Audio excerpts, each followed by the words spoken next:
ಹೇಳ್ತಾ ಇದ್ದೇನೆ, ಇದನ್ನು ನಾನು ನಂಬಿದ್ದೇನೆ, ನೀನು ಮಾಡ್ತೀನಿ ಎಂಬುದಾಗಿ. ಇನ್ಮೇಲೆ ನಾನು ಯಾವುದೇ ರೀತಿಯಾದಂತ ಒಂದು ಈ ಲೋಕದ ಒಂದು ಆಲೋಚನೆ ಜ್ಞಾನದಿಂದ ಅದನ್ನು ಹುಡುಕ್ಲಿಕ್ಕೆ ಹೋಗೋದಿಲ್ಲ ಸ್ವಾಮಿ, ನಾನು ನಿನ್ನ ಸನ್ನಿಧಾನದಲ್ಲಿ ನಾನು ಹುಡುಕ್ತೇನೆ ಎಂಬುದಾಗಿ ದೃಢವಂತ ನಂಬಿಕೆ ವಿಶ್ವಾಸ ನಿಮ್ಮಲ್ಲಿರುವಾದರೆ ಖಂಡಿತವಾಗಿಯೂ ನಿಮ್ಮ ನಂಬಿಕೆಗೆ ಒಂದು ದಿನ ದೇವರೆಂದ್ರೆ ನೀವು ಪ್ರಾರ್ಥನೆಗೆ ಉತ್ತರ ಕೊಡ್ತಾರೆ.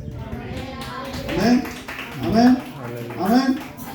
ಮನುಷ್ಯ ಕುಮಾರನು ಭೂಮಿಗೆ ಬರುವಾಗ ಏನ್ ನೋಡ್ತಾನೆ? ನಂಬಿಕೆಯನ್ನು ಕಾಣುವನು. ಅಂದ್ರೆ ದೇವರು ನಮ್ಮಲ್ಲಿ ನಂಬಿಕೆಯನ್ನು ನೋಡುವಾಗ ನಾವೇನ್ ಮಾಡ್ಬೇಕಂದ್ರೆ ನಾವು ನಂಬಿಕೆ ಉಳ್ಳವರಾಗಿ ಯೇಸು ಸ್ವಾಮಿಯಲ್ಲಿ ನಂಬಿಕೆ ಇಟ್ಟಿದ್ದೇವೆ.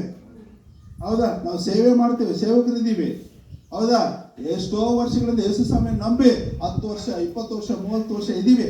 ಆದ್ರೆ ದೇವ್ರ ವಾಕ್ಯ ಹೇಳ್ತದೆ, ಮನುಷ್ಯ ಕುಮಾರನು ಬರುವಾಗ ಭೂಲೋಕದಲ್ಲಿ ನಂಬಿಕೆಯನ್ನು ಕಾಣುವನು. ಓಕೆ, ಅದು ನಂಬದೇ ಇರೋರಿಗಲ್ಲ, ನಂಬಿದವರಿಗೆ. ಹೌದಾ? ಯೇಸು ಸ್ವಾಮಿ ಯಾವಾಗ ಎರಡನೇ ಸರಿ ಯಾವಾಗ ಬರ್ತಾರೆ? ನಾವು ನಂಬಿಕೆ ಉಳ್ಳವರಾಗಿರ್ತೇವೆ. ಆ ನಂಬಿಕೆಯನ್ನ ನೋಡ್ಲಿಕ್ಕೆ ಈ ಭೂಲೋಕಕ್ಕೆ ಬರ್ತಾರೆ. ಆಮೇಲೆ ಆ ಬರುವಾಗ ಏನಾಗ್ತದೆ? ನಮ್ಮ ನಂಬಿಕೆ ಕೆಲವು ಸಾರಿ ಕಷ್ಟ, ಚಿಂತೆ, ಶೋಧನೆ, ಹಿಂಸೆ, ಓಕೆ, ಎಲ್ಲ ಬರುವಾಗ ನನಗೆ ಸೇವೆ ಬೇಡಪ್ಪ, ಅಯ್ಯೋ ಅವ್ರು ಹೊಡಿತಾರಪ್ಪ, ನನಗೆ ಸೇವೆ ಬೇಡ, ಅಯ್ಯೋ ಅವ್ರನ್ನ ಬೈತಾರಪ್ಪ, ಸೇವೆ ಬೇಡ, ಇಲ್ಲಿ ಸಭೆ ಮಾಡಿದ್ರೆ ಒಂದು ಪ್ರಾರ್ಥನೆ ಮಾಡಿದ್ರೆ ನನಗೆ ಬಂದು ಹೊಡಿತಾರಪ್ಪ, ನನ್ಗೆ ಬೇಡ ಇದು. ಹೌದಾ? ಅದೇ ರೀತಿಯಲ್ಲಿ ಮನೆಯಲ್ಲಿ ನಾನು ಏನಾದ್ರು ಪ್ರಾರ್ಥನೆ ಮಾಡಿದ್ರೆ ಯಾರಾದ್ರೂ ಬಂದು ಹೊಡಿತಾನೆ ನನಗೆ. ಹೌದಾ? ಮನೆಯಲ್ಲಿ ಯಾರಾದ್ರೂ ಬಂದ್ರೆ ನಾನೇನಾದ್ರೂ ಯೇಸು ಸ್ವಾಮಿ ನಂಬಿದೆ ಎಂಬುದಾಗಿ ಹೇಳಿದ್ರೆ ಯಾರಾದ್ರೂ ನನಗೆ ಏನ್ ಮಾಡಿದ್ರೆ ಏನಾದ್ರು ಸಾಯಿಸ್ಬಿಡ್ತಾರೇನೋ. ಹೌದಾ?